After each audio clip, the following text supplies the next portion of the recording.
And we welcome you into another edition of the Lion Country Kia Goon and Ironhead show here on Facebook Live, getting ready to join the dear radio audience at Sports Radio 98.7 The Fox in the State College area. Momentarily, we've got lots to talk about today. Of course, most importantly, the beloved Steelers taking on Will Levis. I gotta go to the bathroom. And the Tennessee Titans tonight. World Series is over. Boom. Just like that. What a Texas Rangers. Well viewed. First time in franchise history, the Rangers are world champions. They were hot. Holy crap. Taking care of the Arizona Diamondbacks. So that one is over. And I don't think there's been a lesser viewed World Series in the last 25 years, I think.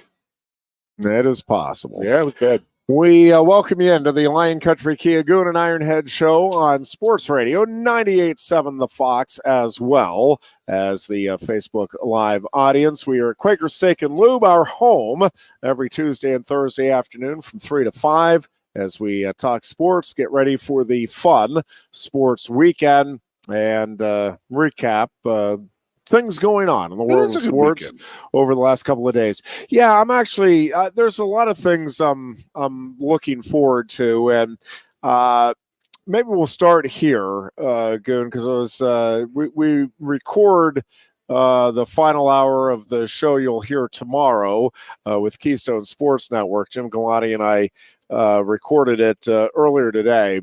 And one of the things, a preview of what you'll hear on these airwaves tomorrow, but we realized as we were kind of talking about what I think we might see from the Penn State offense on Saturday, it's like, I bet if you went back and replayed our Friday show before each of the last 8 weeks, it's pretty similar. Like, no, I think the big plays are coming. No, I think they're going to unleash the arm of Aller. But here's the thing. I really believe it this time. Did it not feel to you, James Franklin at his press conference on Tuesday, said something along the lines of, we needed to take an honest look at ourselves in the mirror, and I forget exactly how he phrased it, but the idea was, we need to really reevaluate kind of where we're at, what we can do. There's too much talent. My interpretation of what he was saying was, this is too talented of a team for us to not be better against Ohio State and certainly against Indiana last week. And it felt, combined with his comments Tuesday and what we saw at the end of that game with the connection correct from Aller to Keandre Lambert-Smith, it feels to me, and again, the proof will be in the pudding here on Saturday, and boy, could I go for some tapioca now that I think about it. But this team, we're 2/3 of the way through the season, and I understand people that will say, listen, this team just is what it is. If you haven't seen it yet, you're not seeing it. The counter to that for me is that, yep, we've seen what we've seen to this point, but all of us, hopefully, are growing, learning from our experiences, and hopefully you make some adjustments to your life, and whether it's diet, whether it's exercise, whether it's just, hey, I gotta figure out a way to better communicate with my spouse, with my kiddo, whatever it is. Hopefully you're, you know what, that didn't work. Let's reevaluate and move forward, and especially with a first-year starter at quarterback. And this is the theory I'm now espousing, Goon, and we'll find out, I think, pretty quickly on Saturday whether my theory has any credence or not. And I'm not overly confident that it does, but I'm going to run with it until Saturday's game anyway. I really think that what James Franklin was kind of getting at and what we saw at the end of the Indiana game is, listen, we got too focused. Again, this is me interpreting. I don't know that I'm right, but I'm hoping I'm right. And I think that this is at least what the thinking should be. We got too focused on let's not make any mistakes. It's a first-year quarterback. you don't want him making mistakes. I get it. And listen, I was on board. I'm only coming to this revelation myself coming out of the Indiana game, or kind of during the Indiana game. I started kind of thinking through this theory of mine that they got too focused on Drew, you can't make mistakes. And Drew got too focused on, I can't make mistakes. And if the receiver's not wide open, let's not try to force anything. Take the dink and dunk, and let's do that. And it worked. It worked against West Virginia. It worked against Iowa. It worked against UMass. It worked against Delaware. All of that. Second half, it worked decently against Illinois and Northwestern. But I think now it's like, listen, we don't want you to be careless with the football. You've done a great job. 1 interception, no interceptions through 7 games, 1 through 8. Now, let's go out and play football. Now, am I saying don't worry about whether or not you throw interceptions? Don't worry about fumbling the ball. Just go out and have fun. No. Okay. Context is important. But first down, wide receiver's not wide open, but you know he's going to make a break. Go ahead. Take a shot. Right? Like, It doesn't have to be a wide open receiver. I think, again, this is my interpretation. I think they have really shied away from the middle of the field because of this. It's a first-year quarterback. We don't want him to be the reason we lose. And again, to be honest with you, that makes some sense when you sit back and think about it from afar. And it was successful through 6 weeks of the season. And again, I was one of the people praying, man, 6 games, no interceptions. This is phenomenal. But I do think there is something to, hey, let's play aggressive. And that's been, if you tune in tomorrow in that 4 to 5 hour, I probably use the word aggressive somewhere in the 30 to 40 time neighborhood. You're right. But I think that is what, when you have a talent like Drew Aller, you have his arm, you have these tight ends who, again, everybody is focused on the receivers aren't getting separation. You have 2 elite tight ends. Let them get the separation. Let them open up the middle of the field for you. And then I think some of this other stuff will open up. And again, maybe I'm reading too much into the comments and what we saw at the end of the Indiana game. But what I think I saw is the beginning of an evolution here of this offense with this quarterback. Now, we'll see over the next 2 weeks whether I'm right on this or not. And I think we'll have a pretty good idea by the end of the Maryland game. If we see much of what we've seen through the first 8 games, and listen, I think that'll get them to 10-2, and I think that's an okay season. Booch and I got into a little bit of a debate on whether or not I think 10-2 is clearly a disappointment. Booch said, listen, it's a failure by what this team's expectations were. It's a failure. Yep. Like, I don't know that 10-2 can be a failure, and we probably spent too much time on the semantics of that. Regardless of whether you look at it as a failure or a disappointment, I mean, 10-2 certainly is not what anybody, fans, coaches, student athletes, anybody affiliated with this program was envisioning or shooting for at the start of this season. I think you're going to know by the end of the Maryland game whether or not this team can realistically go in and have a real shot against Michigan. It's sports. I get it. Michigan could turn the ball over 6 times. Penn State could look like crap, not do anything against Maryland and still win. I get it. I'm saying with just a reasonable performance against Michigan, do you think Penn State can win? Many would tell you no right now. I want to see what they do against Maryland. Not necessarily winning and losing. Obviously, they need to win. But it's more what we see offensively and what they're trying offensively for me that is going to be like, you know what? I have a pretty good feeling about this. Or, yep, forget about it. 10-2 it is. Yeah, I mean, to go back to the whole Aller thing, I mean, I did talk to Tuesday about, like, there was interception issues when he first got here. So maybe he's been so ingrained to not force the ball in places. I don't know if it was a high school thing or it started in college, but he doesn't take chances down the field. He really doesn't. And you and I both agreed Tuesday that long pass to end that game against Indiana last week, I think that's going to change him up a little bit. But I go back to the tight ends in the middle of the field. We have two great tight ends who could stretch the field. I don't think we've stretched the field at all this year. It's going to come back to hurt us if we don't start getting there.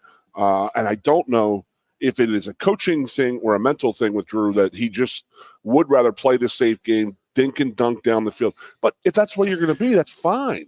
But you better sure as hell have we better be able to run the damn ball better if you're going to play dink and dunk ball. Yeah, but I also think what helps you run the ball is having that threat of the long ball. And again, I don't think it has to be this crazy wild man. You're just throwing it deep all the time. But throughout, let's say you have 5 drives on average in the first half.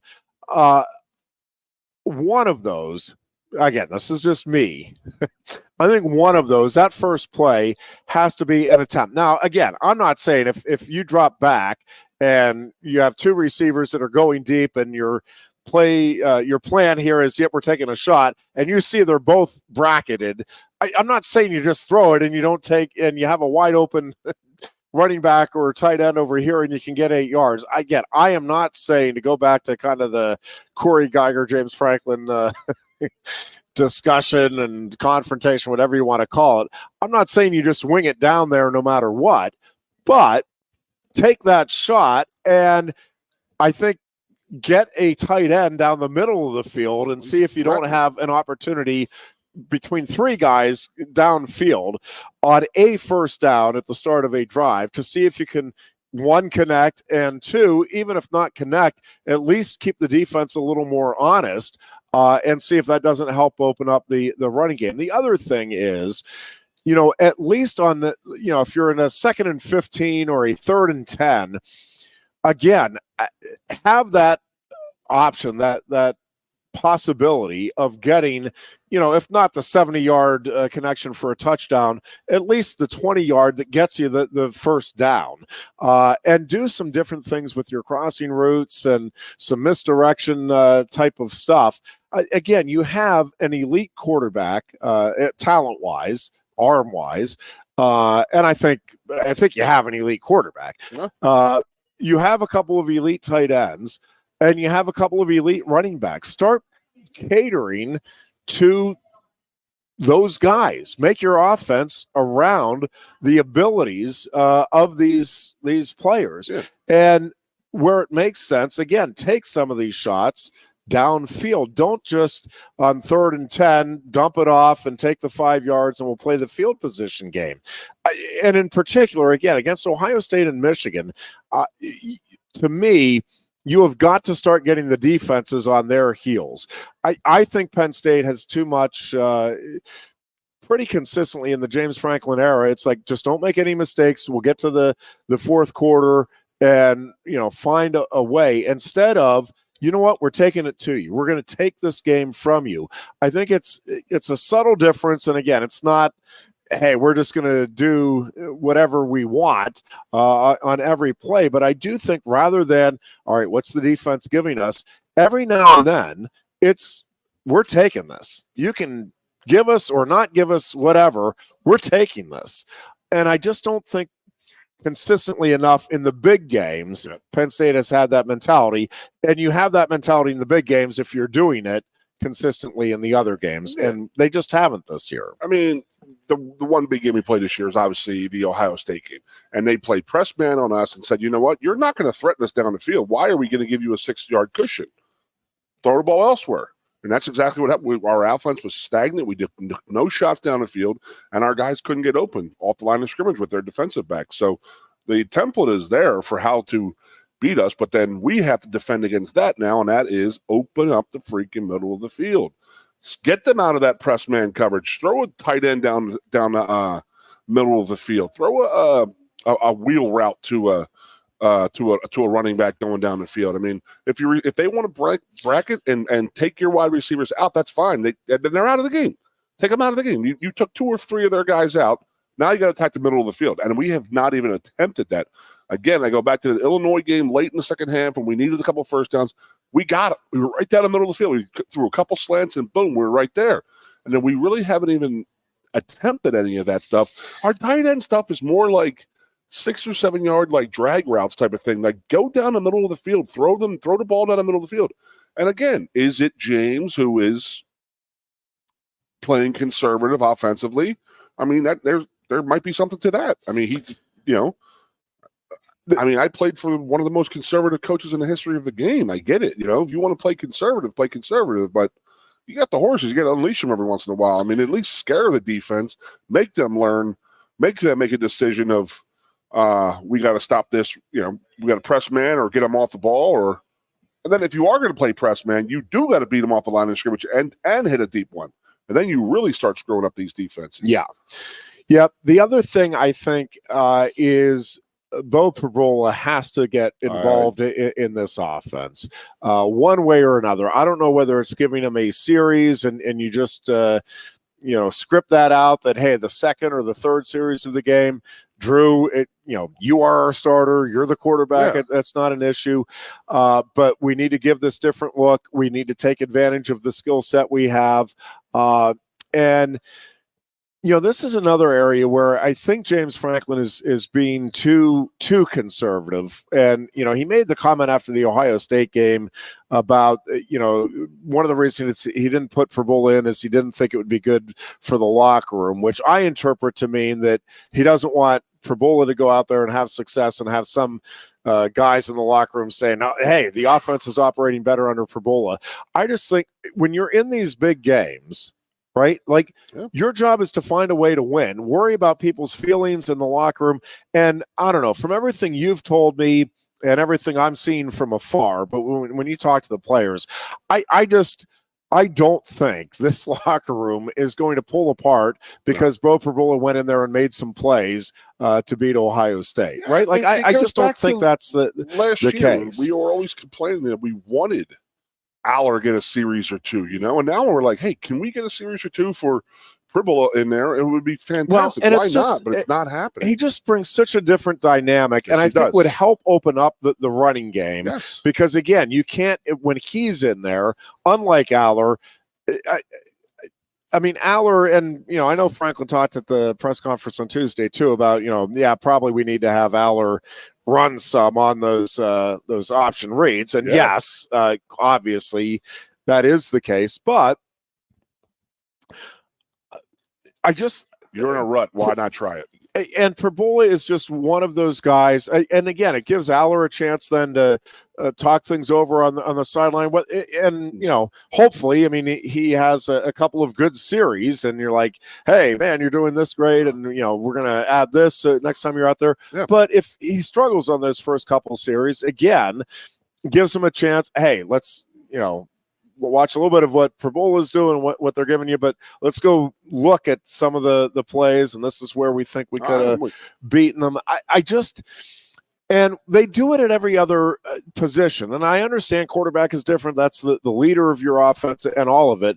But, I mean, Nicholas Singleton, they weren't worried about his psyche by having Katron Allen start. I mean, Nicholas Singleton was every bit the recruit that Aller was coming out of high school. And again, I do understand the difference between the two positions, and that running backs like the idea of saving tread for their NFL career and all of it. I do understand all of that. My point is, I do think you can create this situation where it's like, Drew, you are our starter, you're our quarterback, but we have another really talented guy, and we just got to figure out a way to get him in. And maybe it's not a series. I mean, I like the idea of bringing him in for a series. Yeah, and then I'm with you with that. And then seeing what happens as the second half develops. Again, some games you put him in for another series. Maybe some games you ride him for a couple of series. Whatever. But I just think it would benefit both quarterbacks, and I think more importantly it would benefit the offense and the team, because again, you're giving these opposing defenses different looks. Even if you're like, hey, that's too much, you have a talent like Drew Aller, I want him on the field all the time, fine, I can listen to that argument. I still think you got to get Perbola on the field. Bring him out there at least a couple of plays, if not series, and get him in the backfield with Singleton or with Allen, and, get some misdirection stuff going. And then when you pitch it to Perbola, you do that a couple times a game, and he throws it once. Again, you're giving defenses something else they have to think about, and you're getting the defense reacting to you instead of what feels like to me this offense all season has been, let's read what the defense is giving us and we'll take it, instead of, hey, let's make the defense adjust to what we're doing. From the outside looking in, it feels like that the defense is dictating what Penn State does. And I get Penn State has been largely successful over the majority of the games in taking that. I'm just suggesting that a little subtle change in the approach and the mentality, I think, could pay off in big dividends, in particular, against teams like Michigan. Yeah, we got to get through Maryland. I mean, that's my big thing, is that No definitely. Doubt. So, I mean, I go back to last year. Why did not replace Clifford, put Aller in there? Because I could see it now, because what was Aller going to bring to the table that Clifford didn't have? Yeah. Whereas this year, Fribola is a much, much better runner than Drew Aller, and he's a much more physical runner than we're going to see in the night in Will Levis versus your Steelers tonight. That's the same type of player, I think, in my opinion. Yep. So why wouldn't we not try to do? I could see last year where we complained we wanted to get Aller some quality minutes, a couple quality drives in this, and James said, shut it down. No, Clifford's our guy. That's fine. But because they were the same type of player. But now you have two different type of players, and why would you not want to start scoring with the defensive guys, saying, okay, Pribble in there, but if he's worried about the locker room, that's either a bad excuse, or he might be worried about the locker room. I don't know. There might be more stuff that we don't know about. I hope to God it's not. But as for getting Aller on the sideline and with the headset on, with Yurcich on the headset, and saying, hey, when Pribble is in there right now, let's look at this one. Do you see this? Do you see this? Do you see this? And he could see it from the sideline and might make a little bit more sense to him, type of thing, like you just said about would it help him or hurt him? I think it would help him to maybe just sit back and watch a drive or two, see what they're doing from afar, and then say, oh, okay, I could see it now. You know what I mean? Like I had a guy when I was coaching back in the day, Division III school, we're playing, we're running outside zone, tight end tackler, or zone up into the outside linebacker, right? 8 times in a row, the linebacker came underneath, and our tackle didn't see him. The tight end pops off, and then the defensive end and the linebacker are free. Both of my guys were like, oh, what'd I do? So I pulled the tight end, I pulled the tackle aside, I put the second team guys in there for a series, and I said, we ran that play twice. And I said, watch what they're doing. And they're like, oh, okay. You could see it from afar. You say, I'm going to say, watch what he's going to do. You're going to step outside. He's going to shoot inside. The tackle takes the block. You get off on the linebacker. If the linebacker comes underneath, pop the linebacker. You're good. Then we're running. And then, sure as hell, we go in there in the second half after they watched it and saw it from afar. And I was like, this is what they're doing. This is what you got to do. This is how you react. Because they weren't listening to me on the sideline. I had it on a whiteboard and stuff like that, and it was not registering to them. Yeah. So I pulled them aside. I said, here we go. We sat back. Maybe the offense was going in at the 50. We're back down on the 25-yard line looking in. I'm saying, watch, here we go. They had a little aerial rear view of the game. So picked it right up, and we ended up gaining steam from there. So maybe it would help Drew a little bit, helping him out there with watching Pribble go in there and make some things happen. But I want to see it just to shake the defenses up a little bit. That's what I want to see. And that's my contention is, again, you then are keeping the defenses off balance. Yes, because what is my concern? We can't run the ball off this offensive line right now. We are not running the ball the way we should be running the ball. But if you have a threat of a quarterback now, that's going to open up some for the wide receiver. I mean, for the running back and the quarterback play. So now they cannot just, because they know that Drew's not going to run. You can just watch the games. Yeah, he's just going to run it, read option it, but he's just going to hand the ball up or throw it. He hasn't run it that much, not enough to be scared of it. So really, not at all. Yeah. I think it's been like a couple of times the entire season. These defensive coaches are telling them, like, don't worry about the quarterback here. It's just a motion. Don't worry about it. Right. And that's not good. No, it's Yeah, it defeats the whole purpose of of the I'm gonna play ride design. this, Like look if at you're you, not but I'm not right, going to hand him the ball. if there's no decision to be made there, then you're defeating the very purpose of the play. So, Oh yeah. Again, there's still a third of the season remaining, I can't and believe it, right? I Isn't that think crazy? that this game Saturday, I think, is going to be very telling about how this thing is going to finish up. Now, Penn State could come out, look lights out against Maryland, and still get waxed by Michigan. And I guess it's conceivable. If there is a Michigan. Well, yeah, we'll get into that here in the next segment. Boy, there's a lot going on there. Booch called me out. He's like, Goon, you're breaking this thing down like the Zapruder film. And I'm like, I know, it's interesting to me. It is interesting. Now I'm beyond. I was saying if half the stuff is true, it's bizarre, out of control. Wow. Now I'm going to point out, even if a quarter of it's true, it's insane. And to even think about and diabolical. Amazing. Yeah, we'll talk we Michigan got in our next segment. We got the Big Ten schedule coming out. So where do you think we start on the road, Ironhead? Yeah, we'll find. If you don't know, the Big Ten is announcing the. We know who Penn State is playing next year, and all the Big Ten teams who they're playing. We'll know when and where on the schedule everybody falls. Where the what's the first thing you think I look for? Because there was, I think Brett McMurphy, he released about 10 or 12 games. And I'm looking at them. And all I want to see is the 4 West Coast teams in November on the East. And the only one I saw was, I think that USC is at Wisconsin in mid-November. The only one that we actually have, but we still have the end of our schedule, is we have UW. Washington plays here November 9th next year. That's what McMurphy said. That's not November 9th. Set in stone yet. So that would be this coming next weekend. So the third to last weekend, it's my birthday. That's why I remembered it. So that's the thing, is that Washington's going to come here in early November. Well, we'll again find out all of this in the 4 o'clock hour here this afternoon. In just a couple of minutes. Me and Carrie had this conversation last night.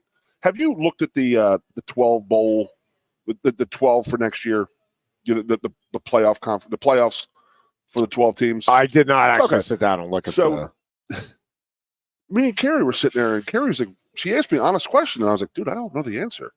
She said the first round of games, which are December 20th.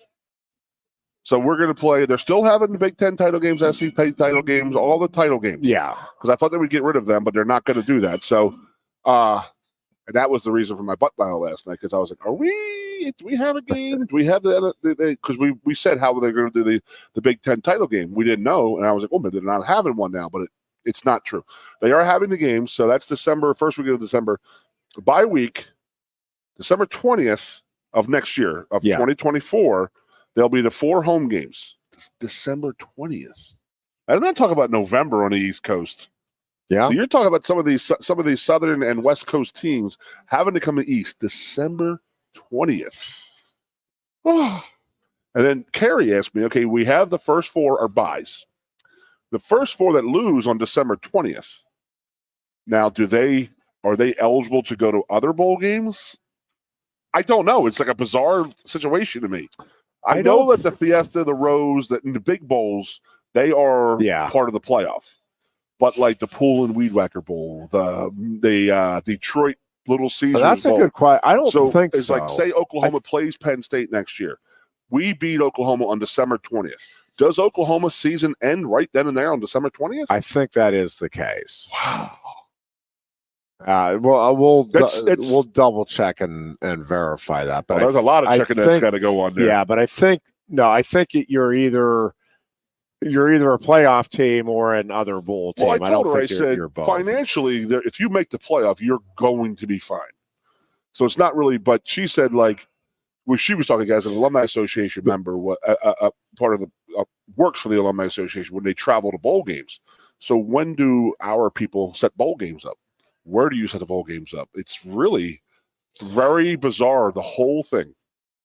But I think because of that, I think some of it is just the logistics, is they won't be able to I don't think a playoff team would be able to quickly enough. Yes, yeah. I don't think the bowl folks would have enough time to. Yeah, but where the question came from? Okay, so normally we have a pretty good idea. We got about a 6 or 8 window of bowls that we think we're going to play in right now. So you start to do she needs to start doing some preliminary work. Yeah. For bowl visits for the alumni association parties. Next year they're really crap out of luck. You really have no idea. Well, but you will. I mean, that's what I'm saying, though, is I think once the regular season ends, then you know, yeah, pretty much, you know that the Big Ten championship game participants are going to be in the playoffs. Both of them. I mean, I can't fathom this. I'm sure there is a scenario, but I mean, those two are going. The two teams that are in the SEC championship game are going. We would have 3, but I'm saying that. But the participants in the Big Ten championship game and the SEC championship game, they're all going. They're automatically to the playoffs, or just because, not automatically, but practically. Yeah, I mean, so like because both of those conferences. Again, at least in the foreseeable future, I truly cannot really envision the scenario where the top 3 teams in either of those conferences, Big Ten and SEC, would not be in the playoffs. Can you? I mean, I just. But I'm saying, like, how do they know? Do you have a feel? I'm just saying. I think you'll have a pretty good. I mean, there may be if you have a 9-3 Penn State team and a 9-3 Nebraska team, 3 weeks from now. But right now, when they're trying to gather information, we really have no idea. You have but you're going to have an idea whether you're a playoff team or not. And if you're not a playoff team, then I do think you're going to pretty quickly start to get a feel for the possibilities. We went out but lose to Michigan. Would we still be a playoff team, or are we still in the top 12 this year? This year, if next year's playoff format was in place this year, yes, Penn State would be one of the 12. Unless the only potential caveat there is if they got absolutely smoked by Michigan and did not look good against Maryland or Rutgers. Well, we're 11 right now. And if we lose to Michigan in 2 weeks, does that drop us down to 14 or 15 or 16? In the moment, possibly. But I think Penn State's going to move up at least another spot before the Michigan game. And again, part of it depends on, is it a 20-17 loss to Michigan, or if it's a 45-7 loss to Michigan at home, Penn State might be on the outside looking in. I still think if Penn State finished at 10-2, more likely than not that they would be in one of the top 12 teams. Yeah, I mean, we've been 10-2 how many times in the last 14 with James. But it's not a guarantee because the playoffs. Because again, there's still a lot of things that are going to play out here in the Pac-12. Like it's not, you're not looking at it. You can't look at it in the vacuum that Penn State's 11, so if they lose again, they're going to drop because a bunch of teams in front of them are going to lose as well here down the stretch, along with some teams behind them. So that. Again, I haven't taken a long, hard look at it, but I think when you look at the Pac-12 teams that are still in the midst of playing one another, and listen, we still got to see how Texas and Oklahoma finish up their respective seasons, which I think is going to be and then they join the SEC. Fascinating We're watch. See what kind of team they really are next year. We got to see how Alabama finishes up its season because I'm still. They're looking better and better, and typical Nick Saban team, but they also still look pretty vulnerable to me. Yes, they do. And I'm not sure that they get through. What do you see? The rest of the way unscathed. I see quarterback plays being. It's very Saban's quarterback play. I'm telling you, I watched a couple of games. The guy is, I don't know his name, but at times you're looking at him and you're like, holy crap. That was an unbelievable pass, unbelievable play. And then 3 plays later, you're like, oh, my God, that was an unbelievably stupid play. Yeah, and again, which is not atypical for first-year starters. And that's why I guess part of my reason for optimism for Penn State is I really do think they have a special talent here in Drew Aller. And I just think they need to let him go play. I think I agree. I think at this point he knows not to make the silly mistake, right? Yeah.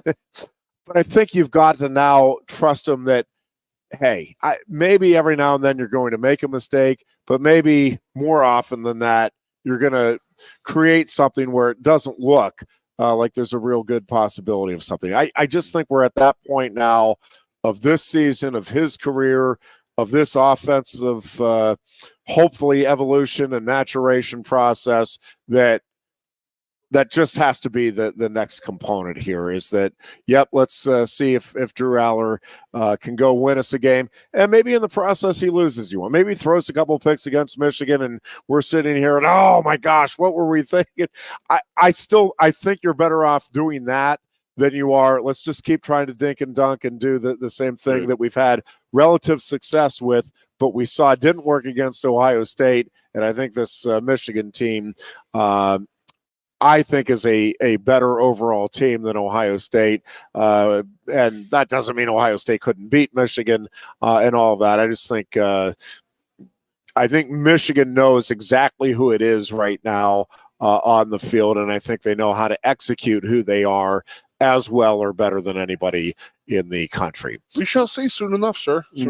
We shall. We will take a break here. When we come back, we'll turn our attention to a little NFL talk. Actually, no, we'll save that for the 4 o'clock hour. We will talk Michigan, not the Penn State-Michigan game. We'll talk Michigan and what all is happening with the Wolverines when we come back in just a couple of minutes. Again, you're listening to the Lion Country Kia Goon and Ironhead Show. Our thanks to Lion Country Kia, our thanks to Sioka Motors, our thanks to Quaker Steak and Lube, and our thanks to you. We'll be right back. Coast into fall with a new Kia from Lion Country Kia. Right now, get a 24 Kia Seltos for 5.25% APR for up to 48 months. A new Sportage plug-in hybrid at 0.9% APR. Check out our 23 Sorento hybrid for as low as 4.5% APR. And don't forget, all 2023 and 2024 Kias come with a 10-year, 100,000-mile limited warranty. Stop in and meet with one of our sales experts today and coast into fall at Lion Country Kia. We want to see you in a Kia. Since retiring, I have spent my time searching the countryside for the hottest wings in America. I always seem to end up disappointed. You call these hot? Back off, Luigi. Mamma mia. Look, hands it, busboy. Your wings suck! I knew I should have stuck with Quaker Steak's triple atomic wings. You think I'm tough enough? The Center Hall Farm Store has been serving Center County and beyond for well over a half century. A small family business, the Center Hall Farm Store specializes in animal nutrition and manufactures its feed fresh using local ingredients. Get the best in horse, cow, pig, chicken, and bird feeds. If you're not already a customer, stop in and see why so many of your neighbors are. The Center Hall Farm Store at 110 West Allison Street in Center Hall, or call us at 814-364-1393. Sioka Toyota of Williamsport invites you to stop in today or check us out online. We have the smart path to your next Toyota, like the all-new Crown, BZ4X, the all-new Grand Highlander, Corolla Cross Hybrids, Sequoias, and more. Over 100 new Toyotas here and on the way. Don't make a $1,000 mistake. Choose Sioka Toyota of Williamsport and see the Sioka dealership's difference. Buy or reserve yours today and see for yourself why Sioka Toyota is the only stop you need for your next new car. Sioka Toyota, it just feels right. Ready to be part of something bigger? Come pave the road to success at Glen Baker and discover a career where your hard work and determination can build a bigger, better future. Our team believes we can build a stronger future together. Join us at Glen Baker, where we value teamwork on the field and on the job. Go to GOHcareers.com to apply. GOHcareers.com. And best of luck to all the Center County sports teams all season long from everyone at Glen Baker. The Goon and Ironhead. Back to the Lion Country Kia Goon and Ironhead show here on a Thursday afternoon as we get ready for Penn State and Maryland a 3:30 kickoff on Saturday. And then, of course, Penn State will host Michigan, a noon kickoff at Beaver Stadium the following week. And the soap opera continues around Michigan football. And hold on, I do want to say we are having a viewing party Saturday at the golf course. If anybody wants to go out and watch the game with the Goon, I don't know if Aeneas is going to come up. I don't know if the Ironhead will be there or not, but the Goon will be there. I can't wait. I'm in wait and see mode. I should know. Well, I will know by tomorrow. Waiting for the trivia. We've got some moving parts here, but yeah, we did have a good time. You didn't last time, and I felt bad. It was a bad day for us losing the dog. It's awful. All good. I mean, I'm looking forward to the party out there. I got about a table of 12 out there ready to watch the game. I mean, I think it's Georgia, Missouri all at the same time, I believe. There's a nice little day of football Saturday, and then I'd like to see some sort of big upsets here at some point. Yeah, maybe this will be the weekend. So there we go. As the world turns, dun, dun, dun, dun. I will say that the sign stealing thing, again, I didn't think was that big of a deal. You've kind of swayed me, and actually listening to some of the other folks that have been in the Big Ten and in college football, and maybe understanding a little more what's involved. As you said, everybody is trying to get signs. I don't know how ultimately effective. I think you were the one that pointed out Ohio State scored on the opening drive when it seems absolutely ironclad that Michigan clearly knew some of the signals on that drive. So, I don't know. Certainly, I'm with you. If you know it's a run or a pass, it makes it. But if the offense, you still have to execute. Right. I mean, the defense still has to stop you. And if you get your blocks and you run your routes, yes, there's an advantage to knowing that if a play is coming, or even if it's just a run or a pass, but it doesn't guarantee anything. That being said, it's kind of like I just did a interview with Bill Horlocker with statecollege.com for I don't know when that column will come out, but we preview the season every year for Penn State wrestling. Was it a wrestling thing or was it an Ironhead? And no, it's a wrestling guy. Ironhead. But one of the things we talked about, he asked about, was the Iowa gambling, Iowa State gambling scandal or whatever you want to call it, but the players and wrestlers that got in trouble there. And again, it is one of those things where different people are going to have different perceptions on how significant the issue here for Michigan is in terms of the sign stealing. Some people are going to say, listen, this is what every high school program, every NFL team, and used to be what every college did. No big deal. This is just part of sports. Get over it. There's a rule against it, but nudge, nudge, wink, wink. There's going to be that cap. There's going to be the cap that is, hey, they blatantly, knowingly, willingly broke a rule, gained an advantage, and they need to be severely punished. And there will be people in between on all of that. Same thing with the gambling thing. I mean, it is a clear rule. And I guess at the end of the day, that's the thing with this Michigan thing is it's not like it's not clear. At least according to, I know Michigan, I've seen some Michigan folks saying, well, it is a little ambiguous. Everybody else seems to be coming out and saying, well, no, we know like this, you just can't do this. Yeah. And it's kind of the same thing with the gambling thing where, listen, there are going to be some people that say, oh, wow, a couple of college kids bet on an NFL game. Geez, alert the no big deal. And there are going to be other people that, you absolutely can't have that because you don't know where that line is getting drawn. That's why the rules are in place. Everybody knows it. And you can't do it. And you're going to have, again, everything in between. Bottom line is, it is a rule. Whether you think it should be or not, whether you think it's a big deal or not, it is a rule. It was violated. And then it was lied about. Yes. And then when confronted about it,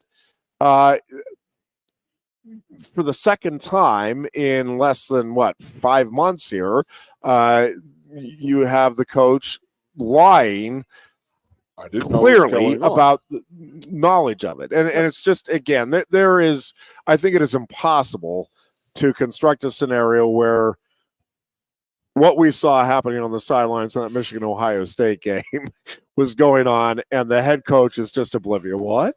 Yeah, No, something was happening. I mean, it's not possible. It's not realistically possible. So there's so much the wrong in this cover up whole here, thing, yeah. again, to me, or the just not owning up to, we think this is a silly rule. We've always done this, and maybe we shouldn't have. So now there is growing sentiment within the conference that yes, something has to be done here. Well, that's what they're worried about, and that is like they know that the NCAA will drag.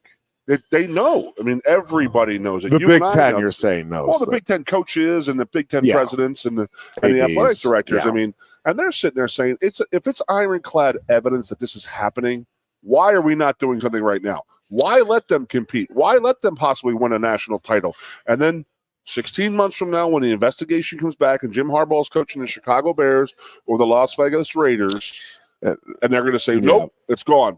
You're going to take it back. And then no one's going to say, well, they didn't win it. Now, my thing, it's just the integrity of the game. And I get it. There's a lot of craziness that goes on out there. Trust me, there is. I mean, if you're going to sit there, again, you have to realize what I'm saying. Everybody is trying to steal signals. It is common as hell. That's why you see at the sidelines, people have the covers and the different jerseys and the hats. You're trying to hide all of this stuff. So just imagine the schematic advantage that you have if you know it's a run or a pass defensively, what you could do. I mean, there was another video that came out today, and they're like, watch this. And it was like Ohio State was in a formation where you do not you're going to be throwing the ball pretty much. There's 4 wide receivers, and then boom, the snap of the ball, both safeties just completely crash into the gap where the guy is, and then you go to the sideline, and you can see the guy going run right. He's literally talking to the defensive coordinator, run right, and boom, there's 2 safeties in that hole, bang, Trump in the next play. So if they knew what was going on or not, I mean, how much can you really change if so there's also, I mean, that's the other thing is when you put all the reports together, like I said, if there's a quarter true, so supposedly they had 30 hours of Ohio State video now, they 50 hours of practice video where they were breaking this stuff down. And that's where you're using technology to cheat. It's like the Houston Astros. If you know a fastball is coming, do you know how much easier the game is? For sure. Yeah, and if you know it's a run or a pass or this and that, and then you're a safety or a linebacker, and you don't bite on a play action, you just completely go into pass coverage. Oh, it's a ridiculous advantage. It is what it is. There's a lot of little stuff that's going on over there too that's a little weird, and I guess we're seeing the just absolute hate of Michigan from Ohio State people. I mean, like unbelievable, and how they're putting everything together. That the kid started working there in 2021. He wasn't there in 2020.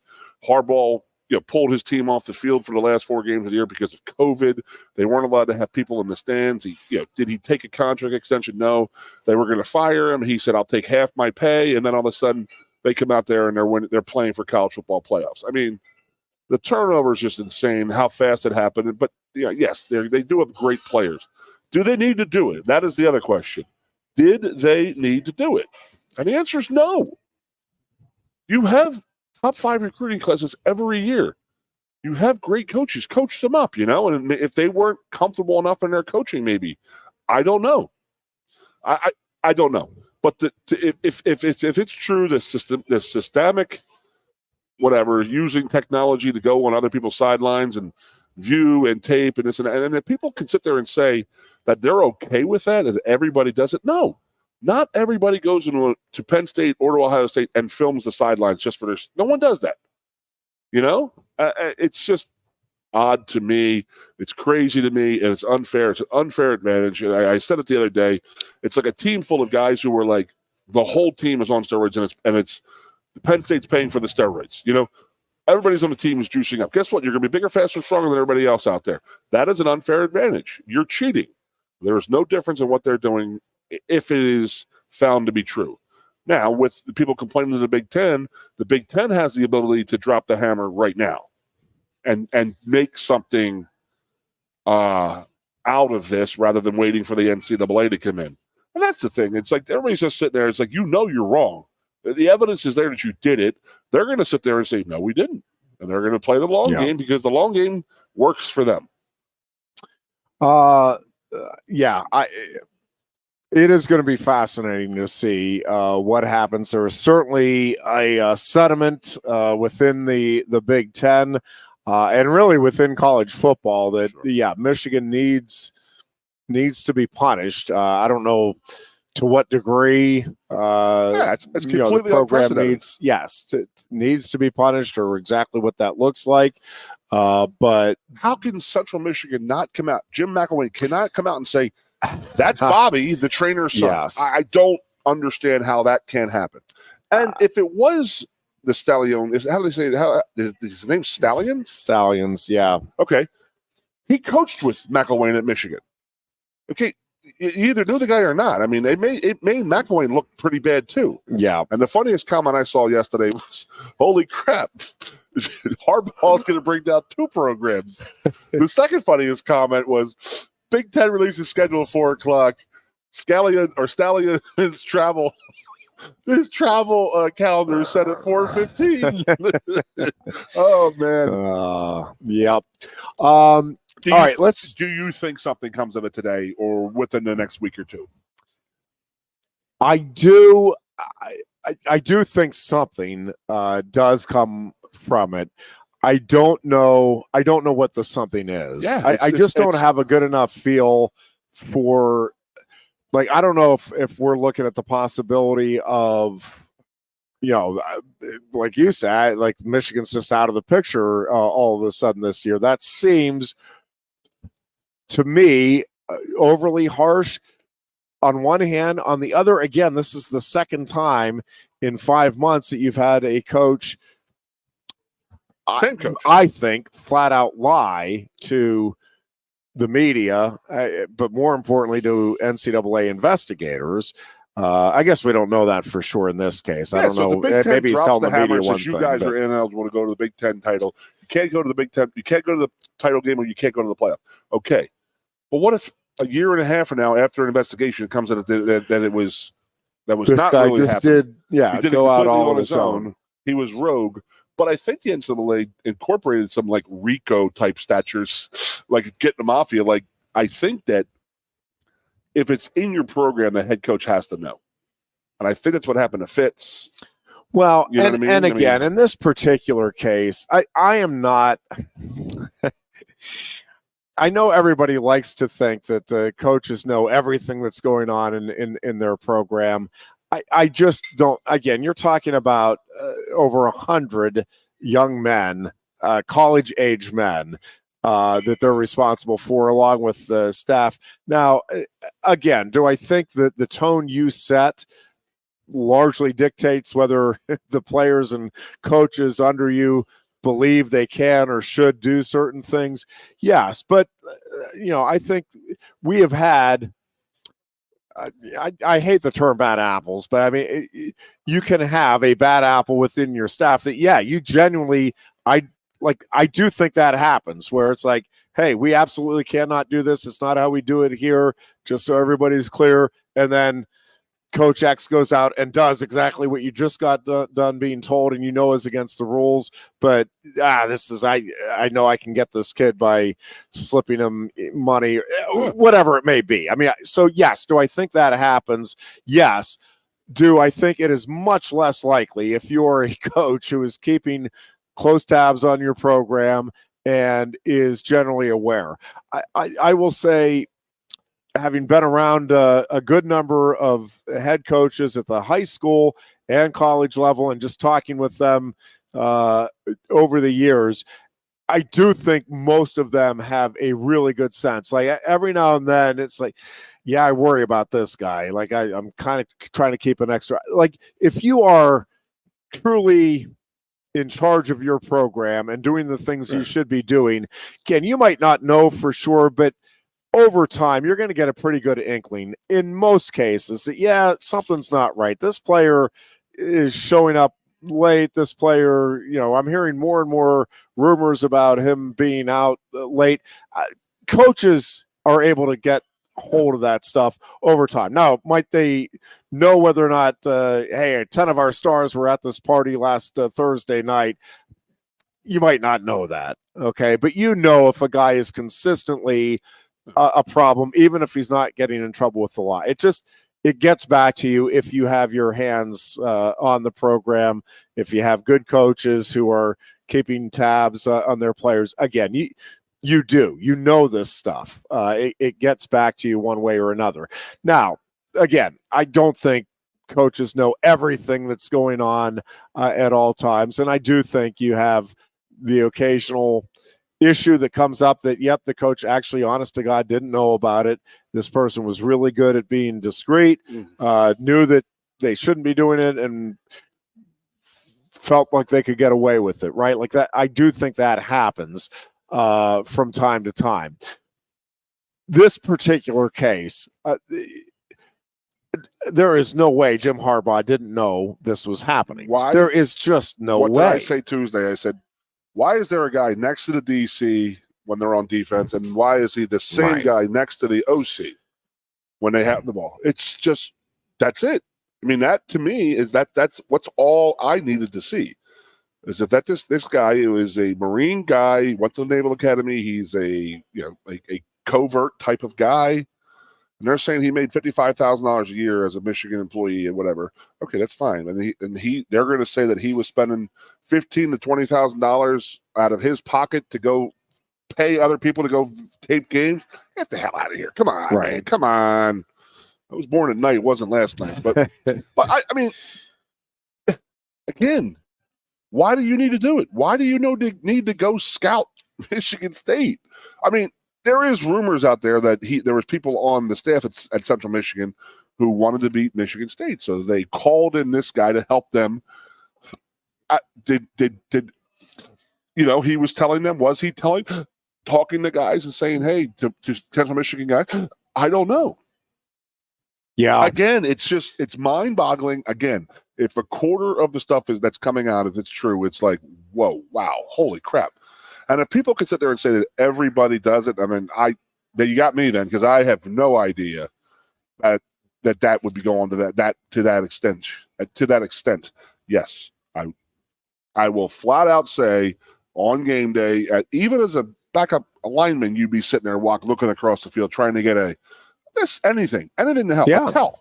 Like you said, the offensive guard, when he's in a pass set, his ass sits down a little bit lower. Yeah. But when he's in a run, he's up, type of thing. So, did they have a tell where you could see it on the sideline? You exploit it. You're an offensive. You're the nose tackle. What was the movie? The Philadelphia Eagle movie with the Vince Papale guy. Oh, when the old lineman was like, "Look at his hand. Look at my hand. There's white knuckles right there. It's a run. I'm off on my feet. I'm going to be. It's a pass. Right, that's an easy tell right there. Yeah. And then as a lineman, you're telling the whole defense, run. 1-1-1, 2-2-2. Monday being 1, Tuesday being pass. I don't know. They have words for it. They have keys, and they have this and that. But if you go out there as a defensive coach and you know what they're running, I mean, easy it is to call defense or even an offense. Okay, they're going to blitz right. They're blitzing right now.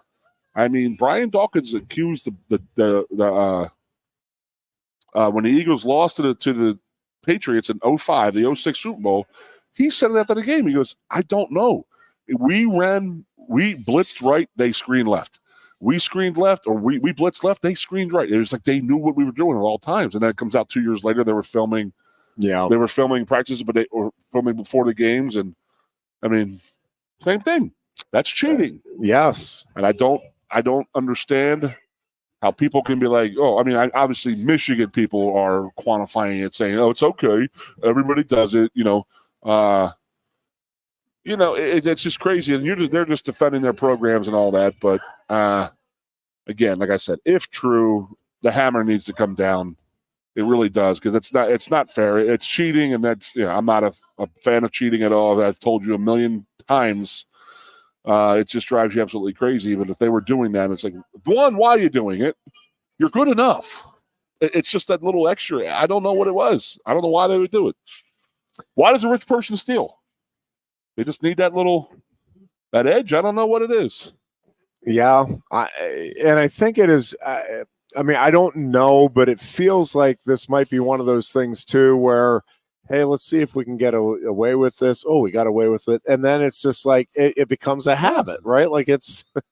Now, does Harbaugh I don't know that the kid's at Central Michigan? Did Jimmy know that he was at Central Michigan the night before his team played? I don't know. Is it the kid? Is it the guys? Is it Stallion on the sideline? I don't know. That's the big thing. Who is this person on that sideline? It sure as hell looks like him. Whole friggin' bunch. It does indeed. With a goatee, glasses, and a wig. That's next level, man. Yeah, it's crazy, is what it is. Yeah, and I don't know. Yeah, I all of it. Everything about it. I will say I've been swayed that it's more serious than what I initially thought it was. Just again, listening to the number of folks that are weighing in, and listen, I get part of it is right. Like if you're not one of those top 3 or 4 teams, and even if you are, right, like everybody's gutting for the top dogs. So I mean, I do understand that. Part of this, I do think, is hey, let's get Michigan down any way we can.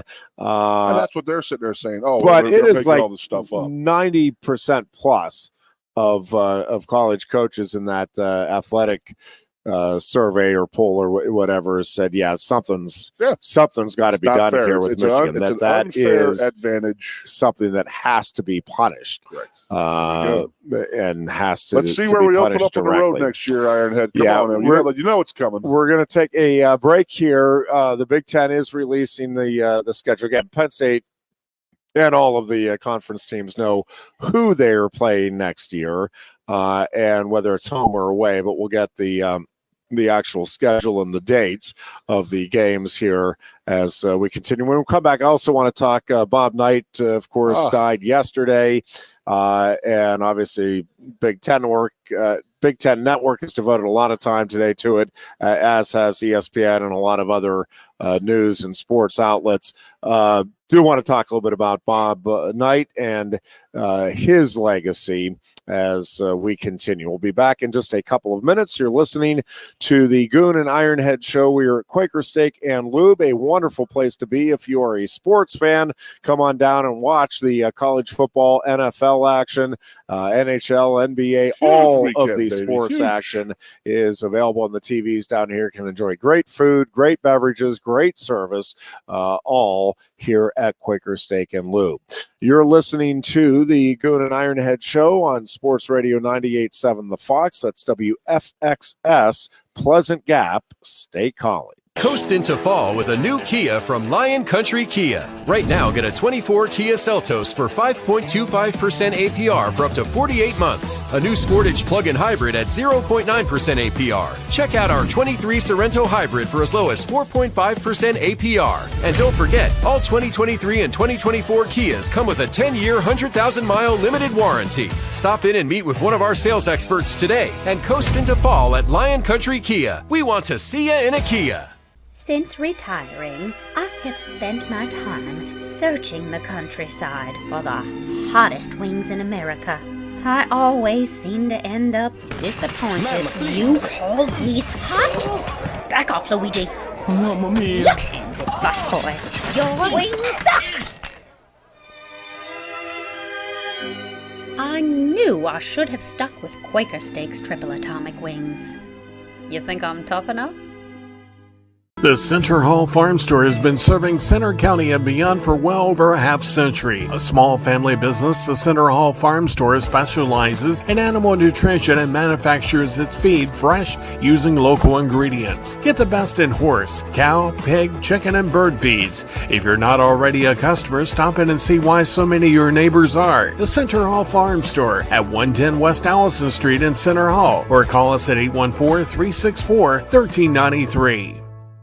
Sioka Toyota of Williamsport invites you to stop in today or check us out online. We have the smart path to your next Toyota, like the all-new Crown, BZ4X, the all-new Grand Highlander, Corolla Cross Hybrids, Sequoias, and more. Over 100 new Toyotas here and on the way. Don't make a $1,000 mistake. Choose Sioka Toyota of Williamsport and see the Sioka dealership's difference. Buy or reserve yours today and see for yourself why Sioka Toyota is the only stop you need for your next new car. Sioka Toyota, it just feels right.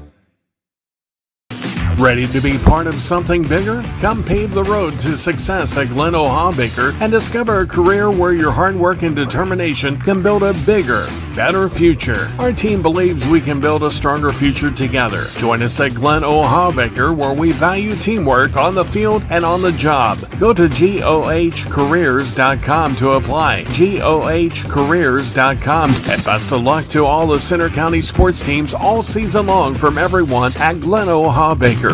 The Goon and Ironhead. The Goon and Ironhead show here on a Thursday afternoon. We're at Quaker Steak and Lube, and the Big Ten schedule has been released for 2024. Penn State's schedule, again, we knew the non-conference schedule. Penn State at West Virginia, home with Bowling Green, a bye, and then Kent State at home.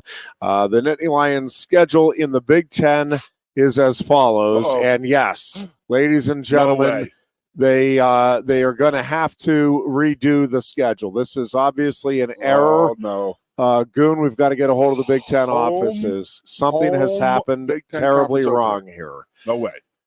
What they are showing at the moment, and again, obviously we can't allow this to stand, but at the moment, what they have released here moments ago is Penn State at home for its first Big Ten game of the season next year.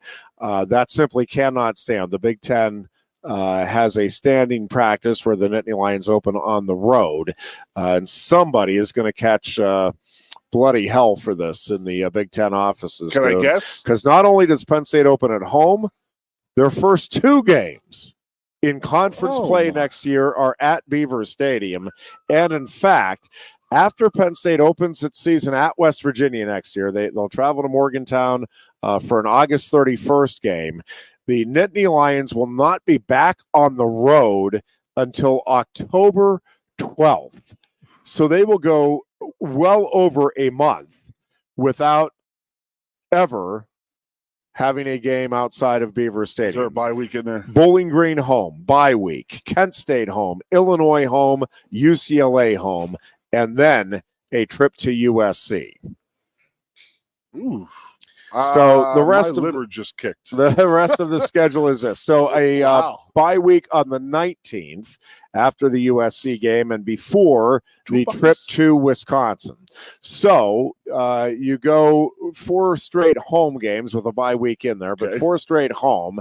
Then you have 2 road games, but they're divvied up by a bye. But that means Penn State from October 5th to November 2nd will not be in Beaver Stadium. October 5th against UCLA, then at USC, bye at Wisconsin, and then home with Ohio State. So coming off of the trip to Madison, Penn State back home to take on the Buckeyes on November 2nd. Number 2. And then November 9th, Washington comes to Beaver Stadium. Then the Nittany Lions are at Purdue, at Minnesota, and they'll close out the regular season next year at home against Maryland. November 23rd at Minnesota. Correct. Outside. Yep. So, again, at West Virginia, Bowling Green at home, bye week, Kent State at home, Illinois at home, UCLA at home, at USC, bye week, Wisconsin on the road, home with Ohio State, home with Washington, at Purdue, at Minnesota, and then home with Maryland November 30th to close out the 2024 campaign. So we don't get Michigan. If they get shut down next year, they're going to put them on the death penalty, and we're not even going to play them. Son of a damn, these things. 2025, by the way, Indiana, Nebraska, Northwestern, and Oregon will make the trip to Beaver Stadium, and Penn State will have 5 road games in the conference: Iowa, Michigan State, Ohio State, Rutgers, and UCLA will be the road games for Penn State in 2025. We play a lot of Western Conference. What we know is the Western. We go with Illinois, Wisconsin, Minnesota next year, and Purdue. And Purdue, that's 4. Yeah. Wow. Not to mention UCLA and USC, and UW. Yeah. So no Oregon next year or the year after, or the year after they're here. Yeah, and interesting, no Rutgers, and obviously no Michigan, and so, anyways, No that's Nebraska? The schedule for Penn State. Correct. No Nebraska next year. They do get Nebraska at home in 2025ve. So that is the. By the way, Jeff, kick that around a little more. I will say that's not a bad schedule. Although it is that stretch at Wisconsin, home with Ohio State, home with Washington. I get 2 of the 3 are home, but man, that 3-game stretch will tell a lot of the story next season. Really, again, you don't take anything for granted. Certainly the trip to USC, but listen, there's a chance. We'll see how it plays out. But I mean, there's a chance USC is going to have a new coach, a new quarterback, and they may be trying to find themselves. Do you really think that we get rid of him? No, I think Lincoln would take a job to the NFL if it's offered in a heartbeat. No, they're not getting rid of him. I think it's whether or not he. So the Caleb Williams package comes to be or not. But I have people in Oklahoma, right? I have people there. You got people, and I'm going to tell you this much right now: if they were ever in a plane crash and that thing was going to have to land in Oklahoma, they would burn it down before he could land. Lincoln Riley is never allowed in the state of Oklahoma, which is probably it's okay. It's not a bad thing, but he left that place that bad. That they were that mad at him for leaving Oklahoma. Yeah, crazy. But that 3-game stretch again, I obviously. Not saying there aren't other potential pitfalls there at West Virginia to open the season. Could be dangerous. At USC, obviously, could be dangerous. But it feels like next season, that 3-game stretch. At Wisconsin, Ohio State at Beaver Stadium, Washington at Beaver Stadium.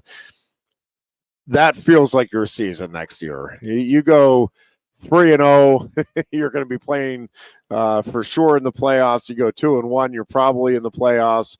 You go 1-2, you're putting yourself in a precarious spot potentially.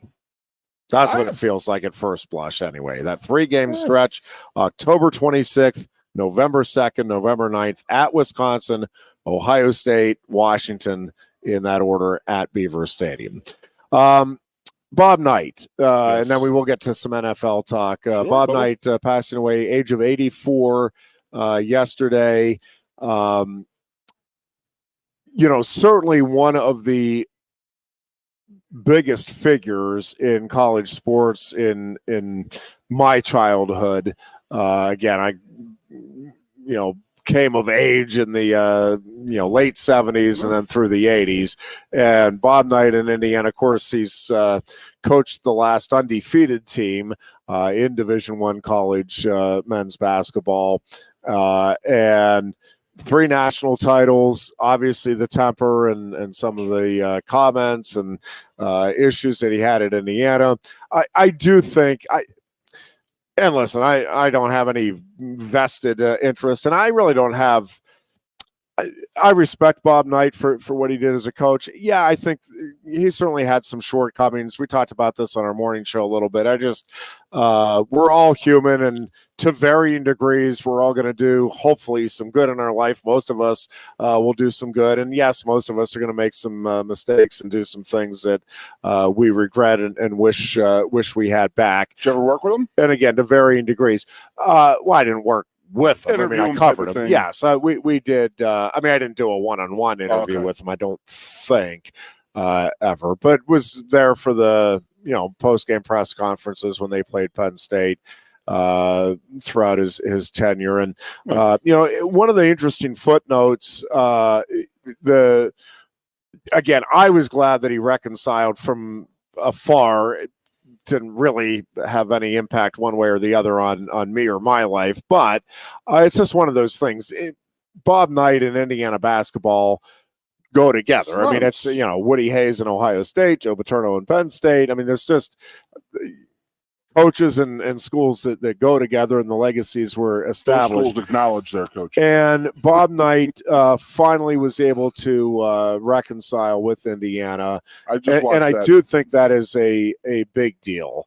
And I'm glad that happened because I really would. And again, even though it has no actual direct bearing on my life, I really would have felt badly for everybody involved, for the university, for the fans, and for Bob Knight if that never occurred. One of the footnotes there is, do you know the first time Bob Knight stepped back on the Indiana campus after he was fired? Was that the 76 reunion a couple of years ago? No. It was for a Penn State Indiana baseball game. He was invited by a friend. They didn't make it. Wasn't fanfare. It wasn't, hey, Bob Knight's coming back this weekend, come out to the baseball game. It was, he went, but it was a Penn State Indiana baseball game, and that was kind of the first slight thaw in the freeze between the university and Bob Knight, and then obviously eventually it led to him being recognized at Assembly Hall and getting to be there with former players and somehow get Joe involved. I mean, obviously, Joe's passing, it's hard to do, but if he hadn't gone back there to honor that 76 team, and we were talking about there's video of that, and he's out there. I never saw him show much emotion. Yep, like emotion. He had tears in his eyes. Oh yeah, he said it meant the world to him, and the fans. And the fans were there, but Joe never had that time, and that's what sort of hurts me a little bit, because you just said Woody and Bo, Michigan, Ohio State, Bobby Knight at Indiana, Penn State. It was until Pat Kraft got here, we didn't mention a man's name for 10 years. That's crazy to think about. A person that's synonymous with a school. Yeah, I mean. But I'm a Twitter guy, or whatever they call it, X now. So Neil Rudell and Paul Alexander were talking about a story, and they said that rural is what Neil called it, the rural hotel we stayed at Indiana. I'm glad we stayed at that hellhole, he said, or crap hole, because Bobby Knight came out to see Joe, and Paul Alexander and Neil just sat back. I'm sure Brennan was there also. I thought, man, if you were there, it was 94, so I don't know if you were a DBE then, but he said he just sat there, and him and Joe talked for 3 hours, and these guys would just sit there like, oh, my God. I'm like, you imagine the stories those two were talking? Oh, yeah. Now, in the same breath, he did not want Penn State in the Big Ten. Oh, yeah. He was pretty adamant about that. I mean, very adamant. Didn't want to make the camping trip to State College. Exactly. And I remember the first which time is I just went to ironic. Indiana, and I was like, yes. And I remember getting off the plane, and I'm looking around, and I'm like, where the hell am I? Bloomington and State College have a lot of similarities. The way he was talking during that day, him getting in the camping trip and this and that, and I'm like, what are you talking? I mean, was he talking tongue-in-cheek type of thing, or was he being serious? No, he was being serious. He did not like the travel that was involved in getting here. And yes, but it is ironic. It was brutal to get in here back in the day.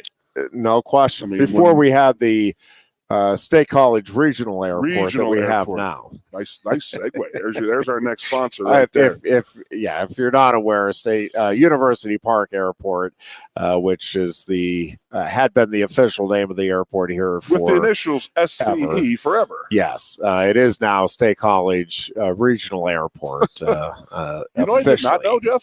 Reading that article. Yeah, Penn State owns that airport. Yeah, I didn't know that. Oh. That's a pretty nice little chunk of change there, bud. Yeah. I will say,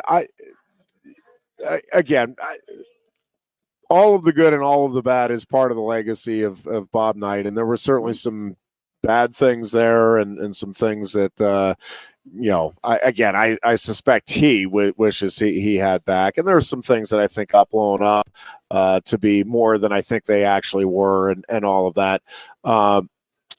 He is certainly up there, though, among the best coaches in the history of college basketball. And, he was very demanding, very regimented with his practices. There's no question about that. But I do think it came from a good place. And I would agree, he went too far in too many instances with both his temper and just not being understanding of different kids in different situations. But I think on the whole Goon, he had a lot more positive impact on more kids' lives than he had a negative impact on. Did you ever read The Season on the Brink? Yep. Absolutely one of the best sports books I have ever read. It is. Ever. Yes. Just an amazing read. He's just an amazing guy. I mean, I'm proud to say I was a fan of his. Yeah. And I put all these videos on of I made Carrie listen to him last night. She's like, he's insane. And I'm like, yeah. But I'm saying, but that's how we were coached back in the day. Yeah, I mean, it was a different era. I mean, she's 7 years younger than me, and there's that much difference, and then there's even that much difference between kids now. I mean, Bobby Knight wouldn't last a month in college basketball right now. He would not. I mean, dude, just that secret recording of him up and losing to Purdue.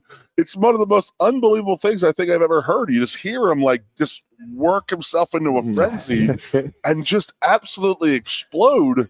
And these guys, I was reading stuff about him today.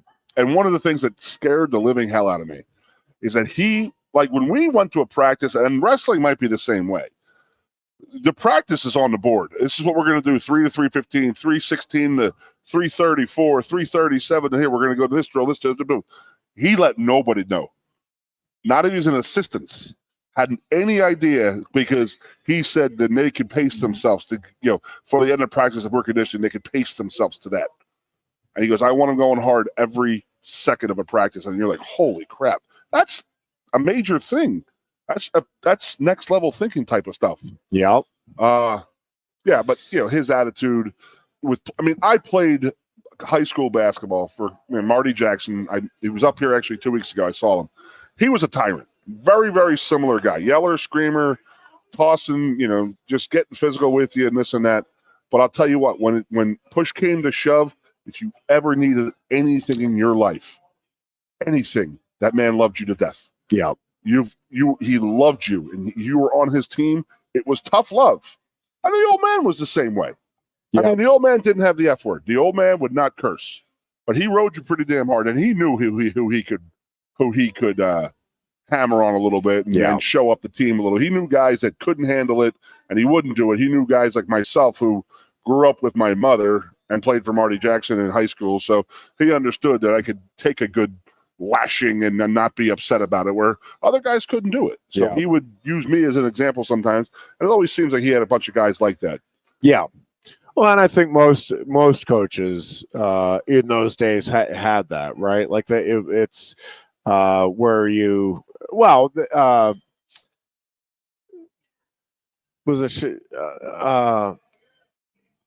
Krzyzewski or who was it that used Jordan as if I chew out Jordan? Oh, he did. He said it about the Olympics in '84. He goes, we're up 39 points at halftime.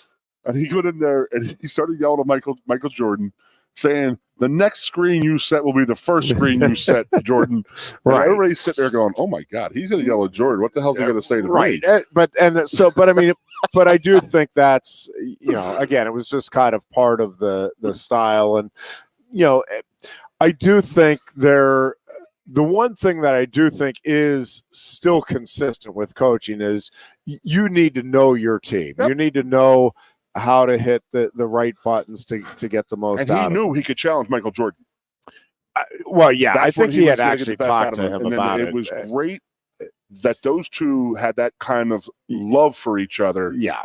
Where, again, Jordan is a different person. He's a different breed, man. He could take the tough love. He liked the tough love. He gave tough love.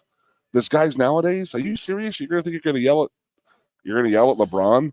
Why are you not practicing? What is this workload thing? What does this mean? he would go absolutely nuts about that. But Bob Knight was also, he was a reason to go to the game, right? Oh, When Penn State joined the Big Ten and Indiana came in and Lost. Steve Weidman and Sam Licklider to this day, Weidman lays it up and it's like, yes. They're going to call a non-existent foul. Unbelievable. That was brutal. Yeah, awful.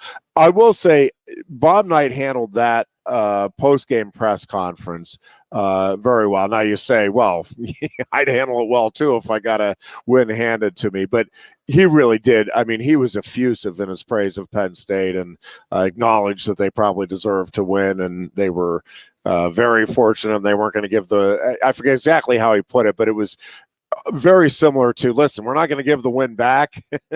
We're going to take it and get out of here.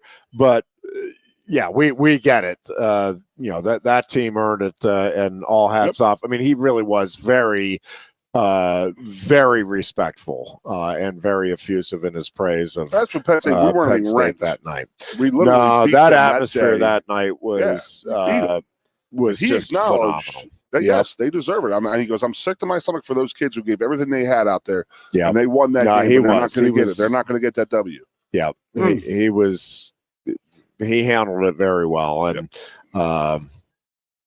may rest in peace. Again, he was one of those bigger than life figures, though. When I was growing up, and I was not big into college basketball. I mean, I was big into Penn State, so the fact that Penn State wasn't big into college basketball, I mean, I followed it, and I certainly followed it, at the end of the season. And North Carolina and Duke and Indiana were the teams. It's like, Syracuse I was into for a while. Georgetown. I mean, you followed those teams because they were big names. But Indiana and Bob Knight was kind of the pinnacle of it during, again, my, I guess, formative I have a little years, theory behind that. They were rocking and rolling Keith Smart, Steve Alford that day, that era, right as Hoosiers came out. And it was physically impossible to not think about Bob Knight and those Indiana teams being the Hoosiers from the movie. You know what I mean? Yeah. I mean, I remember going to see that movie, and then later that night I saw Keith Smart bury that jumper to beat Syracuse with Ronnie Cycli, Derek Coleman, all those guys. That was I just thought that everybody was like, wow. And like I said, I played for a guy who was a lot like Bobby Knight. We played hard defense. We rebounded. We used our fouls very well. We were a very physical team, but I loved I love seeing Isaiah Thomas is not loved in the NBA. He's not loved by a lot of the players because I think he's a fact, a lot like Bobby and very ornery and standoffish and this and that. If you go online and look up some of like people's different stories about Bobby Knight, they're actually sort of comical, but like he was a miserable old man. Oh yeah, I mean, if you want to see something funny, just look up Bobby Knight, like the golf, the golf movie, the golf film he was trying to make, and him and one of the guys are golfing, and he's we're going to work on our short game here, and it's like shot 34. He's throwing clubs. I mean, every curse word you could possibly imagine he was using, and that was the weird thing is that I never understood how he and Joe had such a relationship together, and Bobby used those words because Joe would literally shiver when he heard the F word and stuff like that. Yeah, I wonder if he used it around him. I really do. You know what I mean? I don't know if it was part of his vernacular or just when he lost his temper. I mean, did you lose your temper if that's your attitude? I think it was part of his. I'm guessing he would. He did. It would be my. Obviously, I don't know, but I think that's just don't you get that feel that that's Yeah. just part? Like he wouldn't even be able to help. Like even if he went in with the idea, all right, I'm not going to swear in front of a tournament. Like he's just going to let it slip. He's going to start telling a story, and it's like, and this. Did you see the one where he's like the locker room interview? It's like the day after a game, and he's like, we went up there and we did this, and he starts thinking about the game, and he just starts, and he starts getting ranting and raving, fighting. He's clenching his teeth. He rips the microphone out of his chest. F this effing show. I'm out of here. F this, and just throws it down. And you're just like, okay, all right. We'll take a break here. We'll talk. Before we take the break, best of luck to the Penn State women's soccer team tonight. They're in the semifinals of the Big Ten tournament, and they went in as the 4 seed. I would have sworn that was right, but they're the 4 seed. Iowa the 8 seed, and Penn State ranked 5th in the country. Again, number 4 seed in the Big Ten tournament. But semifinals tonight, 7:30 kickoff in Columbus. With a win tonight, Penn State will go for the Big Ten championship on Sunday afternoon in Columbus. So I'd watch that instead of the Steelers. No, let's not get silly. You set them up next to each other is what you do.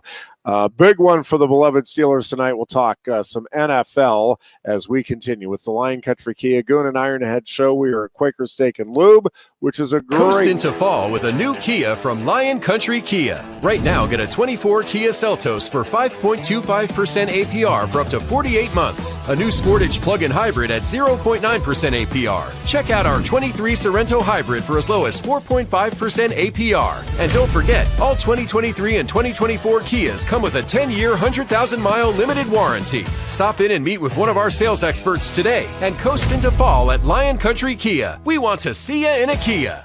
Since retiring, I have spent my time searching the countryside for the hottest wings in America.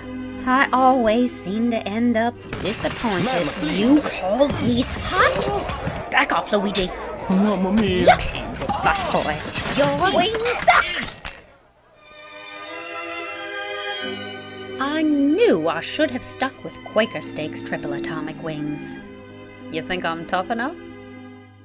The Center Hall Farm Store has been serving Center County and beyond for well over a half century. A small family business, the Center Hall Farm Store specializes in animal nutrition and manufactures its feed fresh using local ingredients. Get the best in horse, cow, pig, chicken, and bird feeds. If you're not already a customer, stop in and see why so many of your neighbors are. The Center Hall Farm Store at 110 West Allison Street in Center Hall, or call us at 814-364-1393.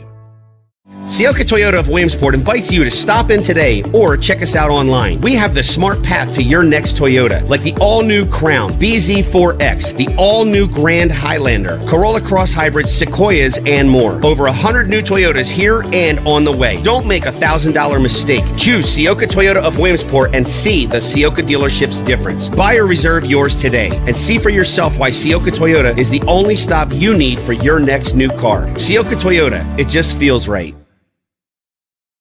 Ready to be part of something bigger? Come pave the road to success at Glen O'Haw-Baker and discover a career where your hard work and determination can build a bigger, better future. Our team believes we can build a stronger future together. Join us at Glen O'Haw-Baker, where we value teamwork on the field and on the job. Go to GOHcareers.com to apply. GOHcareers.com. And best of luck to all the Center County sports teams all season long from everyone at Glen O'Haw-Baker. The Goon and Ironhead. Country Kia Goon and Ironhead show here at Quaker Steak and Lube on this Thursday afternoon, and we get ready for some NFL action tonight. The beloved Pittsburgh Steelers taking on the despised Titans of Tennessee at Acrisure Stadium in Pittsburgh. Will Levis leading the Titans after an impressive NFL debut last week. He threw 4 touchdown passes, leading the Titans past the Atlanta Falcons. Of course, the Steelers coming off a disappointing and very frustrating loss to the Jacksonville Jaguars at home this past Sunday. And again, I don't want to overstate the importance of a game at this stage of the season. And the Steelers, if they lose it, they're 500. It's not like you can't recover from that. But this is a really important game, I think, for Pittsburgh right now, especially the fact that you're at home here against a Titans team that, albeit a dangerous first-year quarterback making his second start, it's still a first-year quarterback making his second start against your vaunted defense. To me, the Steelers just have to find a way to take care of business tonight. I don't care if it's pretty. I don't care if it's by a point or 50 points. The Steelers just have to get the win. And then you go into that long game week, I think, with a good feeling about where this season is headed. And I am really curious, much like I'm curious to see how Penn State does against Maryland with its pass game on Saturday. I am really curious to see if the Steelers can get something kick-started. It sounds, everybody is reporting that Kenny Pickett is playing now tonight, so he's been cleared, and it sounds like is going to go for the Steelers. Micah Fitzpatrick, by the way, not playing tonight. I could tell that the other day, man. And so that's not good. So, but Pickett playing is good, and Pickett looking good is key to me tonight. For the Steelers to not only get this win, but to start setting themselves up to remain a contender in the very tough AFC North. You said it earlier. You said it like 32 seconds ago, and that was, whether they win it pretty or not pretty. Whether they win, lose, or draw, it's not going to be pretty. Well, nothing about this season has been pretty for the Steelers. It really hasn't. That is for sure. No, that is true. I mean, with Will Levis, I watched his game. I mean, obviously, I'm a red zone guy, but I saw enough of his plays last week. But you just got to double up Hopkins. You just can't let him run around like he did. And he was just, Will Levis has an absolute arm.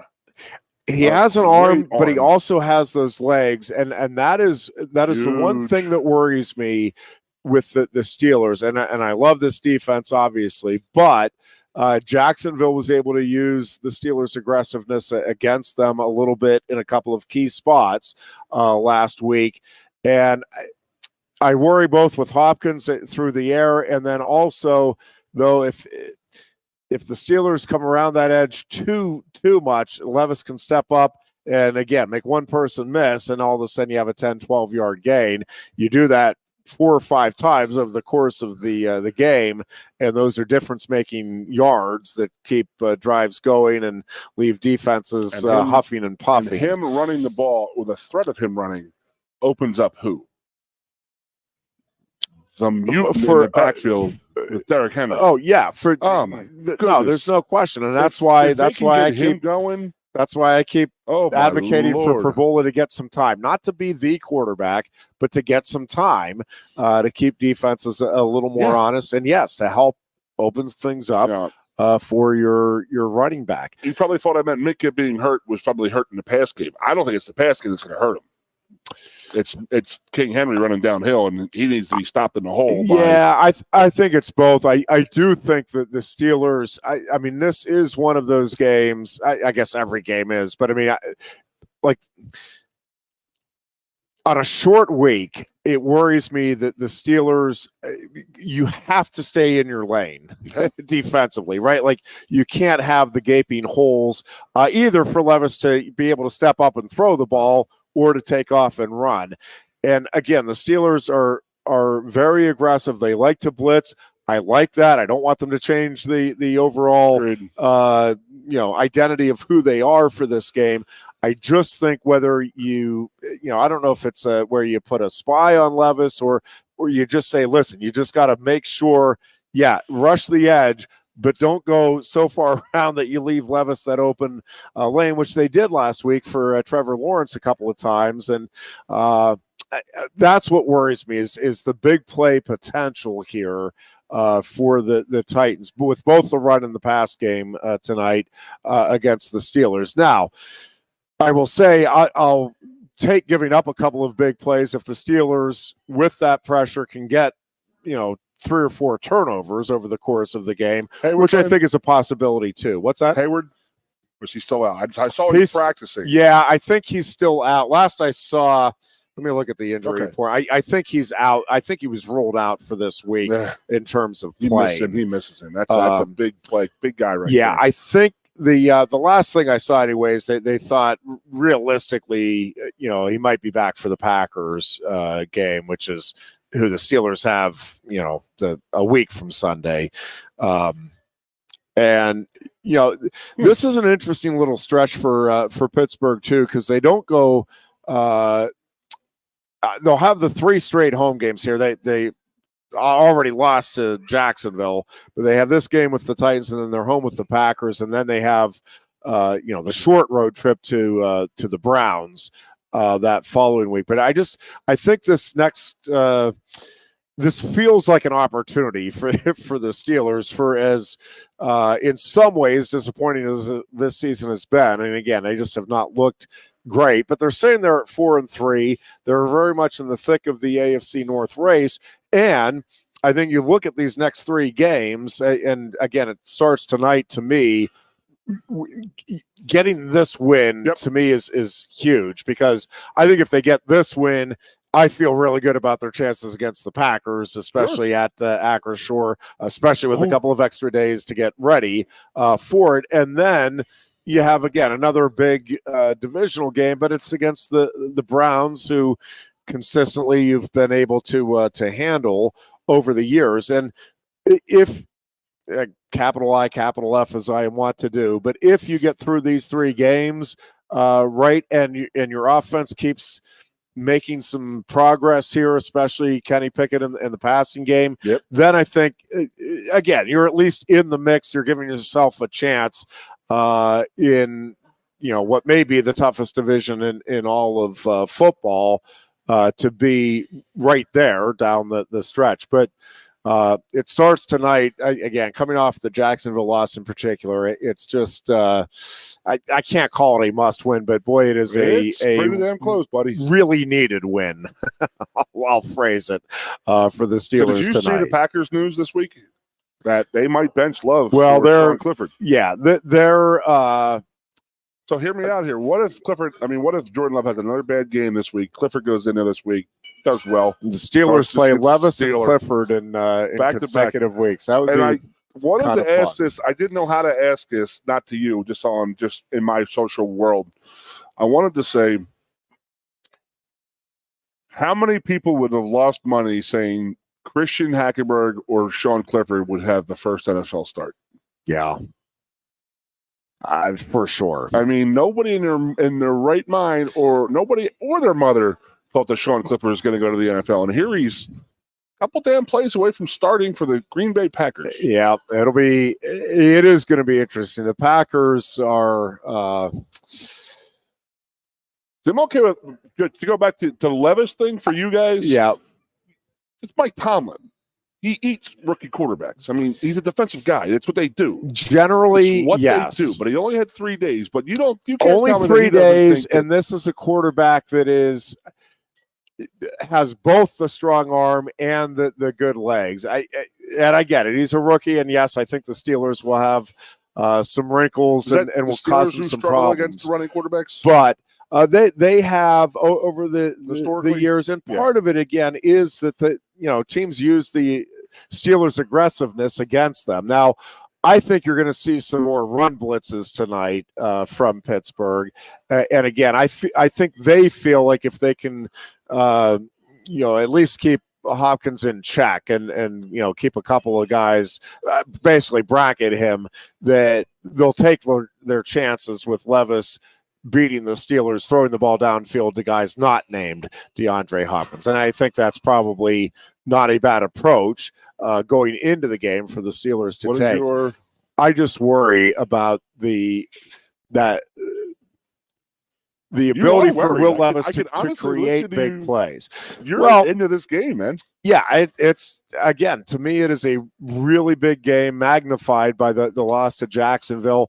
Again, just because of where the Steelers are at, both in the standings and just in terms of the development as a team. And again, I think it's big. Not only like it's critical to me that they get the win, but I also think it is important that they start really showing signs of progress here offensively.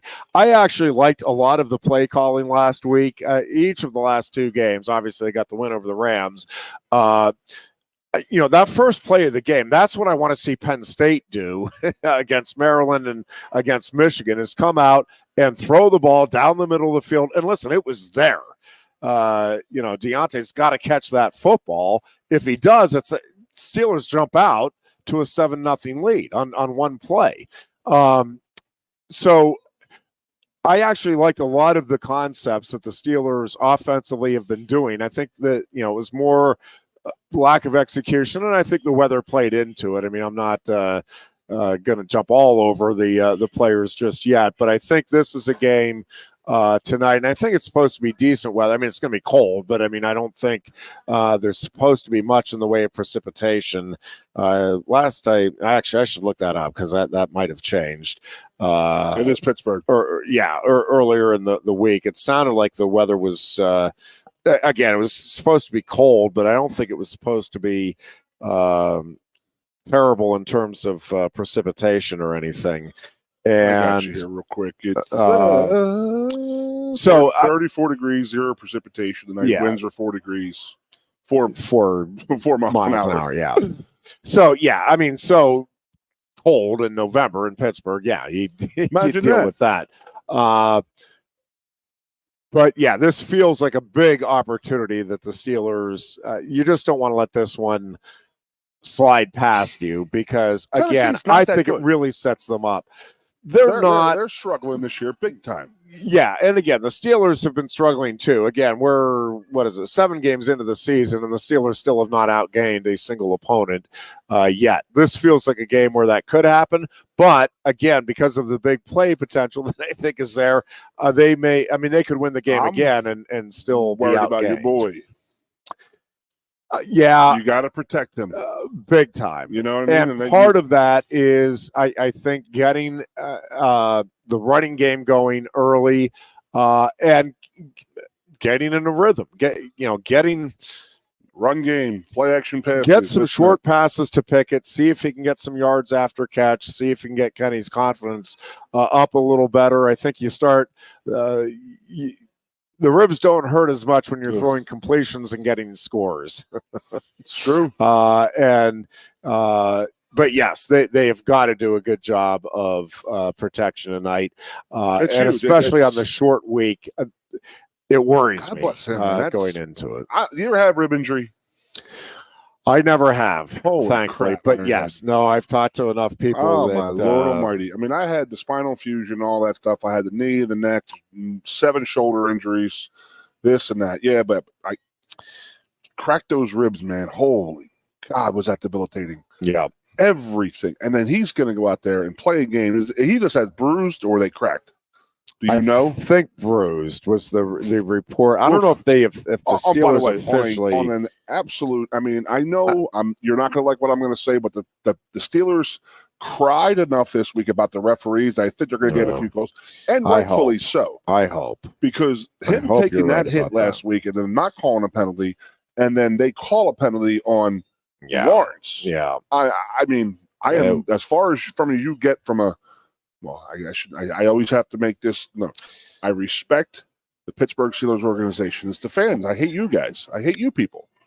Jeff, I just hate you. Well, like as much as you hate the Philadelphia Eagle fans. Yeah. Although I'm almost have to root for the Eagles this week as that's the one time the Eagles and the Steelers we become Steagles when they play the Cowboys. Yep, Eagles, and that's in Philly, right? You have Dallas this week, late afternoon game on Sunday. I got a nice little Sunday plan, and buddy. I'm up in the suite at the Penn State Pagula Arena with the big screen on the Philadelphia Eagles and the Cowboys watching the Penn State play Notre Dame Sunday afternoon. Yeah, good luck to Guy Gadowski and the Penn State hockey team. They'll open up Big Ten play against none other than Notre Dame at Pagula this weekend. And, that is going to be a fun couple of games, fun series to open up the conference schedule with. for the Nittany Lions. Really curious to see if Penn State can get on track right out of the gate here. If they can go 2-0 against Notre Dame to open the season, that's what optimism you try to do, right? You got to win both at home, split on the road. Starts to rise substantially for the hockey team. Yeah, I love it. You go out there, they anytime have you get a chance, and the Penn State has their Penn State helmets on. It's pretty legit, man. Anytime you get a chance to beat Notre Dame in anything, just like Ohio State, you revel in it if you're a Penn State. But I gotta say though, Notre Dame gave me my acting debut though, and Rudy, Other storylines to watch this, absolutely. Other storylines to watch this weekend, Goon. I really want to see if Josh McDaniel and the Raiders can bounce back their. What's this? Oh, Josh isn't there anymore. 1:38 in the morning. Well, who'd the general manager go hire as their next head? I got it. It will be curious to see. Raiders host the New York Giants, which, if you're trying to get things turned around. Yeah. It's probably not a bad team to try to do it against, but we'll see. The game that a lot of folks are going to be tuned into early on Sunday. It's the game of the year. Is the Dolphins at the Chiefs in Germany? In 9 o'clock Germany. 9:30 a.m. kickoff Eastern time. Baby, that's a hell of a day right there. And yeah, it'll be. It's really interesting how quickly perceptions change in the NFL, right? I mean, the 49ers 3 weeks ago, it's like, well, all right, 49ers are going to the Super Bowl. Who are the 49ers playing in the Super Bowl? And now it's like, all right, San Francisco, we don't know. We don't know about those guys. We'll have to see. I think they're going to be fine, by the way, at the end of the day. They have a bye week this week, do the 49ers. I mean, they were taking some slugs from some people. They were taking a lot of people's best shots.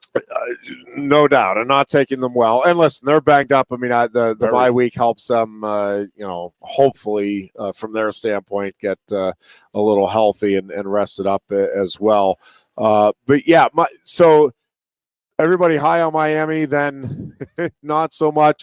Obviously, if Miami turns around and beats Kansas City here in Germany, then the Dolphins are back as Super Bowl contenders and clearly among the real contenders in the AFC. So we'll see. That is a fascinating game. And, the quarterback matchup, the passing game matchup, that'll be fun for NFL fans on Sunday. The other game, Goon, that I'm just and not because it's one of the best games. In fact, it might be one of the worst games of the year. But I am really fascinated by the Commanders at the Patriots, and I want to see it. New England feels like it is really teetering. I mean, I know there are people ready to move on from Belichick, and that this thing, it was all Brady, and it was all. Again, how quickly perceptions can change. I'm worried about Bill up there, to be honest with you. In the sports world. Yeah. They just don't. They just don't. The have offense, everything. Bad. And listen, I mean, we talk about it all the time. A quarterback, everybody wants an elite quarterback, and I think sometimes, even though we appreciate it, we understand how rare it is to have an elite NFL quarterback. A lot of the guys that we think of as bums in the NFL, backup guy. Again, you're talking about guys that are among the top 50 in the world at what they do, right? Like a backup quarterback in the NFL, you have 18 backups. That means you are one of the 50 best in the world at what you do. And, wow, no, he's a bum. Well, it's perceived to be a bum because he's not one of the 8 to, probably 12 at the most, elite quarterbacks. And, again, there are some guys that will, be elite one year, and then there's maybe 6 that are consistently elite for like a 5-year, 5-year plus period, right? Maybe 5 or 6. I don't want to say this, Jeffrey, but I'm sort of like enjoying watching the Jets play this year. Yeah, Watching Zach I will Wilson say progress the way he has. they are easy. They are. If you watch, and I didn't see a lot of the Hard Knocks, but I saw a couple of the episodes, and it's like you That's so you funny like you say the family feel that team and has the us versus them versus and routine. and I think Zach is a likable kind of comeback story in and of himself here, Zach Wilson, and I think. Yeah, they are. They're one of the fascinating stories in the NFL right now. So Troy Allen, who's been on the show, he's been on the show multiple times with us before. Yep. He, I, and 3 other people with our buddy Shane were at my tailgate last week, and we were all talking, and we talked about Hard Knocks. And me, Troy, and 2 other people at the exact same time says, yeah, I sort of like Aaron Rodgers now. Yeah. Every one of us said it. Like, I could not stand Aaron Rodgers the last few years in Green Bay because I didn't like how he acted. And then you go watch the Hard Knocks, and I was like, dude, this guy's actually I actually enjoy this guy. Yeah. And then you're watching, he goes down the 4th play. It's like almost like a play that's being played out up there. Yeah. He goes out, however $35 million, he lasts 4 plays. And then they have to go back to the guy they pretty much jettisoned to bring in Aaron Rodgers, and they're like, hey, you're our guy now, bud. Yeah, he's actually he's coming around. Yep. He's slowly progressing a lot more than a lot of people in the NFL have. For sure. That's actually pretty cool to watch. But with that said, the Giants, are you kidding me, losing that game to the Jets last week? That was so bad. That was one of the worst NFL losses. How you lose that game, my Lord. Yeah, I will say both. So the Jets are in the Monday night game at home against the Chargers. The Sunday night game is also just fascinating with Buffalo at Cincinnati and a Bills team that has been very Jekyll and Hyde, right? I mean, it is. I mean, one week you're like, oh, yeah, this is a Super Bowl contender. Man. And then the next week you're like, oh, my gosh, this team, they have no chance of getting to the playoffs. You know what I said about the NFL set them up? Yeah. That was bull. What, going over to Jacksonville was there for a whole 2 weeks. Yeah. Completely ready to go. And then they bring the Bills in the day before. It's like, that ain't right. It's not right. 2 days before. So with that being said, did you see this week the game in Germany is Miami? Miami got there on Monday or Tuesday into Germany for that game. And Andy Reid says, no, I played enough of these games in Europe. We go in on Thursday. And we don't want to completely acclimate to the German times and the German all that stuff. Because you got to come back. You got to come back. You got to get he's been around. I mean, he gets it. Yeah. You know they're doing a Hard Knocks in the midseason right now. They're gonna do like in season. Right? They're gonna do the Dolphins. Well, it'll be interesting to see. I didn't know that. That will be a fascinating. Yes, watch. It will. With the travel arrangements there for Germany, Goon, it will be interesting to see how the teams perform on Sunday, but then also what happens that following week, right? Like that's kind of like you could kind of see, maybe Miami wins this game, but then it takes, a couple of weeks for them to get back to 4. It's just interesting to see. We might not know whether one or the other was the better way to go with that. Just with the result of that game in and of itself. It may take a couple of weeks it's like, maybe it was a wash. Could have gone either way. I don't know. This is a fun time of the year as things start to shake out a bit. I'm just looking at our schedule up there. They just popped it up there. Yeah. Our bye week next year is in September, the first one. Yeah. It's been a lifelong dream of mine to do one thing in September. Oktoberfest. Oh, that would be good. I'm going to go home tonight. I wouldn't mind going back up to Finger Lakes for a weekend there. We did that. Penn State was we did it on a football weekend. They were at Purdue. We ended up, this is like, I don't even know, 20 years ago now. Oh, okay. Yeah, this was a long time ago. We were supposed to go to Maine this past year, but it ended up because Chris Stapleton. Because I took my in-laws up there to Maine, and we ended up listening to it, and it might have even been October. I don't remember now. It was September or October. We went up, I know they were playing Purdue, and we listened to the game While sipping wine. while we were going around from winery to winery. Beautiful, man. Had the little Walkman with me back in the day. Good luck. Come on, beloved Steelers. Get this done tonight. Tennessee should wear those jerseys every day. They are cool. I cannot argue that. They are. It's a cool look. Folks, enjoy Good the luck, weekend. buddy. Let's hope the Nittany Lions Big win. come out and do get the offense going and look impressive and all of that against Maryland. And then we're talking Tuesday about how good we feel now about the matchup with Michigan. We're not playing Michigan. They're going to the death penalty next week. I don't It's over. know if that's even possible, but Let's get it done, baby. we'll talk about that next week. First things first, Nittany Lions again in Maryland, 3:30 kickoff on Saturday in College Park. Enjoy the Steelers game tonight, the Penn State game on Saturday, all of the other Penn State action. Again, good luck to the soccer team, the hockey team, everybody else with Penn State athletics. It's playing volleyball, women's volleyball, trying to get back in bounce back mode this weekend as well. So good luck to everybody. Again, enjoy the weekend, and we will talk to you again on Tuesday when we have yet another edition of the Lion Country Kia Goon and Ironhead show here from Quaker Steak and Lube. Until then, be good and be safe.